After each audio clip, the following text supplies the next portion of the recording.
참으로 하나님, 나를 불쌍히 여겨 주십시오. 불쌍히 여겨 주십시오. 내 영혼이 주님께로 피합니다. 이 재난이 지나가기까지 내가 주님의 날개의 그늘 아래로 피합니다.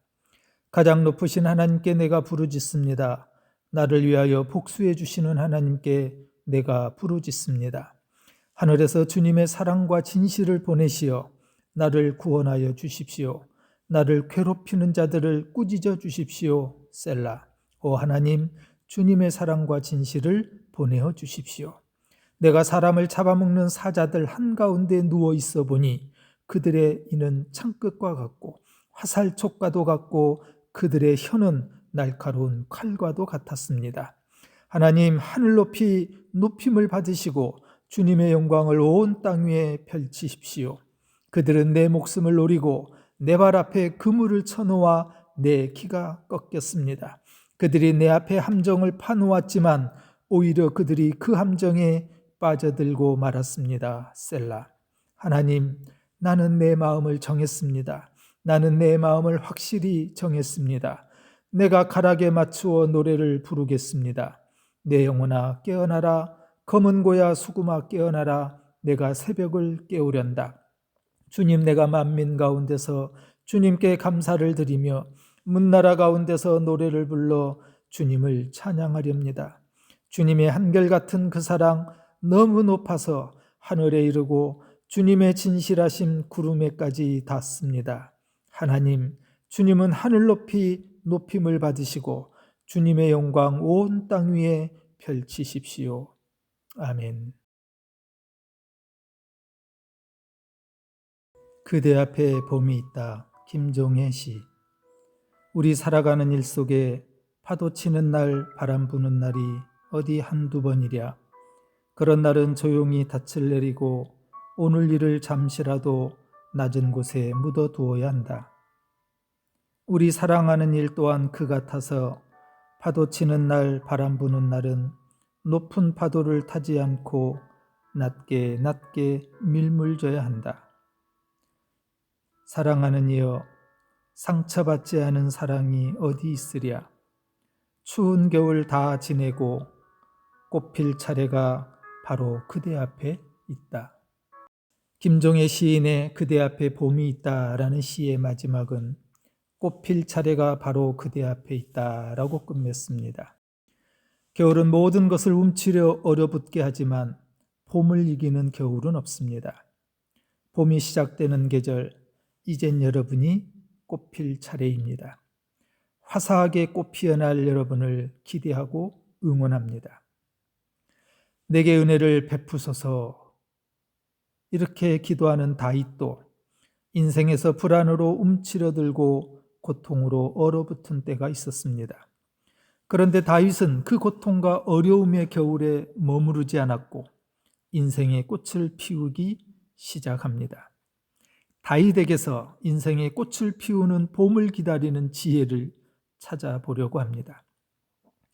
오늘 시의 표제어가 다윗의 믹담시, 인도자를 따라 알다스엣에 맞춘 노래, 그리고 다윗이 사울을 피하여 굴에 있던 때라고 세 가지의 제목을 붙이고 있습니다.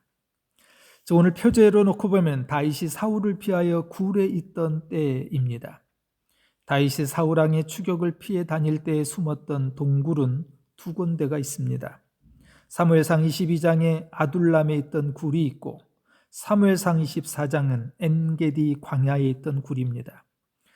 아마도 상황이 더 절박했던, 그러면서도 신앙인의 믿음을 잃지 않았던 엔게디 광야의 굴에 있을 때 오늘 시편의 본문을 지은 것으로 여겨집니다.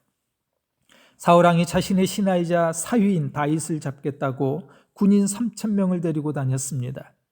숫자도 많았지만 이스라엘 전체에서 가려 뽑았을 정도로 용맹하고 뛰어난 군인들이었습니다. 그만큼 사울왕은 다윗에 대한 증오심이 컸던 겁니다.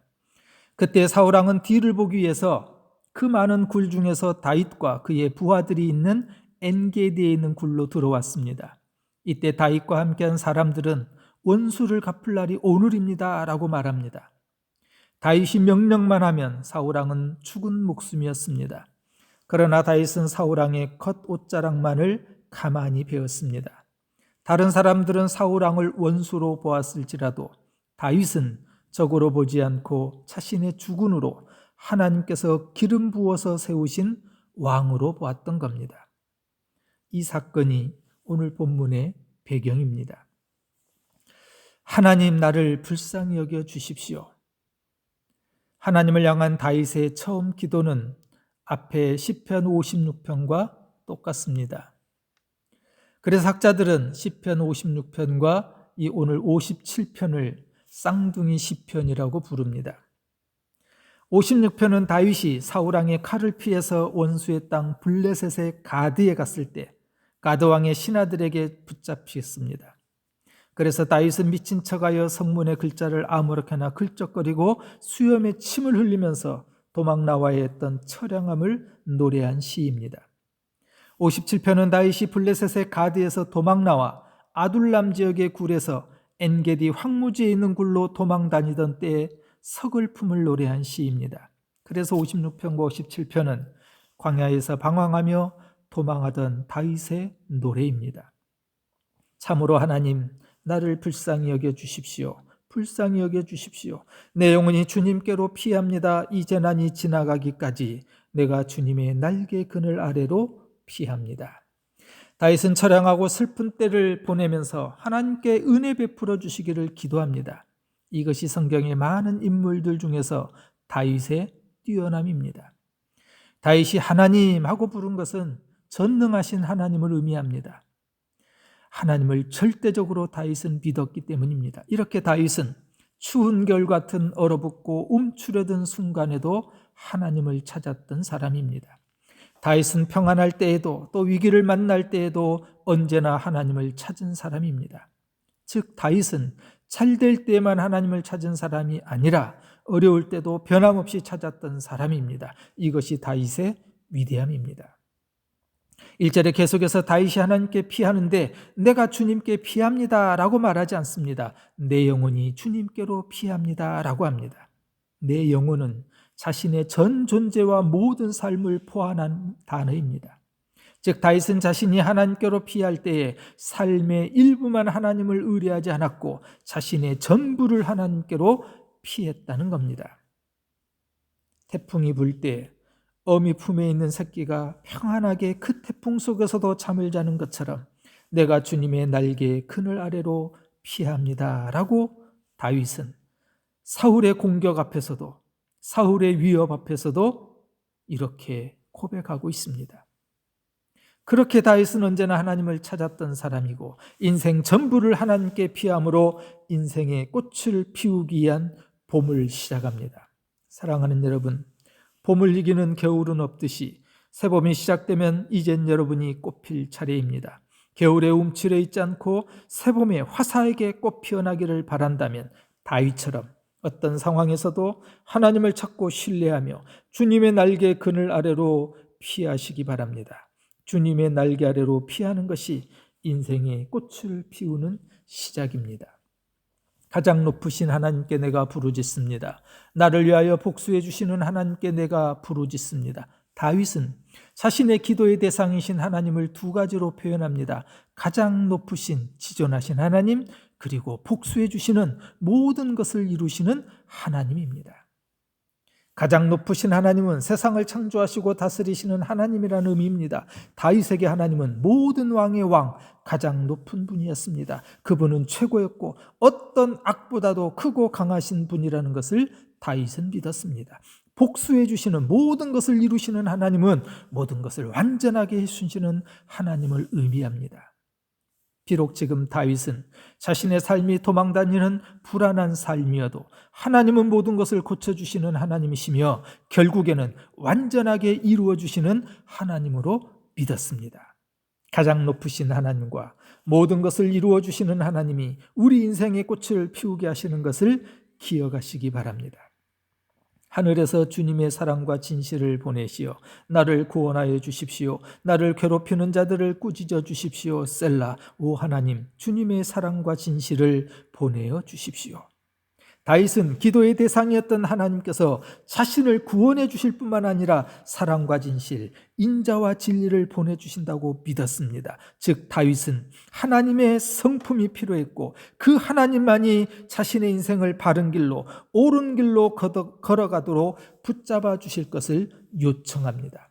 사랑과 진리의 이 하나님의 성품이 우리 인생의 꽃을 피우게 하신다는 사실을 기억하시기 바랍니다.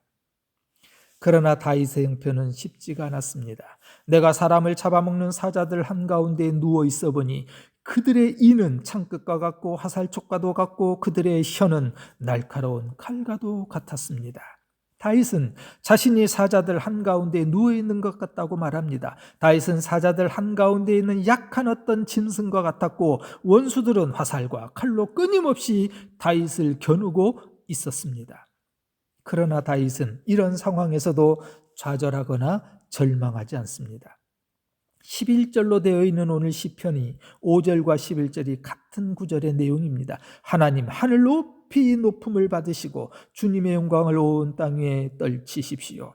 다윗은 사자들 가운데 누워있는 것 같았지만 자신을 괴롭히는 대적들이 아니라 가장 높은 하늘에 계신 하나님, 사랑과 진실의 성품을 가지시고 모든 것을 이루시고 복수해 주시는 하나님을 바라보았습니다. 다윗은 우리가 닮고 싶지만 높은 경지에 있어서 따라잡을 수 없는 그런 사람 같습니다. 다윗은 표저에서처럼 사울 왕의 추격을 피하여 엔게디 동굴에 숨어 있습니다. 동굴 안은 아무것도 보이지 않습니다. 어둠만이 존재합니다. 그러나 다윗은 이 사방에 아무것도 보이지 않는 동굴 속에서도 하나님을 바라보고 있습니다. 이것이 다윗의 믿음입니다. 부러운 믿음이고 우리가 닮아야 하는 믿음입니다. 언제나 하나님께 시선을 두고 좌절하거나 절망하지 않은 다윗은 인생의 추운 겨울에서도 봄의 꽃을 피우기 시작합니다. 사랑하는 이여, 상처받지 않은 사랑이 어디 있으랴. 추운 겨울 다 지내고 꽃필 차례가 바로 그대 앞에 있다. 봄을 이기는 겨울은 없습니다. 새봄이 시작되면 이젠 여러분이 꽃필 차례입니다. 겨울에 움츠려 있지 않고 새봄에 화사하게 꽃 피어나기를 바라신다면 다윗처럼 어떤 상황, 어떤 환경에서도 하나님만을 바라보시기 바랍니다. 다윗의 현실을 보면 해결된 것이 없습니다. 여전히 어렵기만 합니다. 그럼에도 다윗은 이렇게 노래합니다. 그들은 내 목숨을 노리고 내 발 앞에 그물을 쳐놓아 내 기가 꺾였습니다. 그들이 내 앞에 함정을 파놓았지만 오히려 그들이 그 함정에 빠져들고 말았습니다. 셀라. 히브리어 성경에서는 그물이라고 하는 이 단어가 가장 먼저 나옵니다.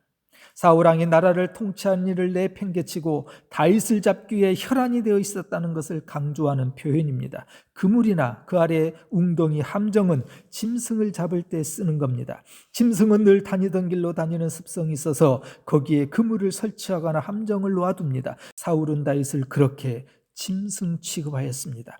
다윗으로는 억울하고 기가 막힌 일이었습니다. 하지만 사울의 일행은 자기들이 만든 함정에 자기들이 걸려들고 말았다는 겁니다.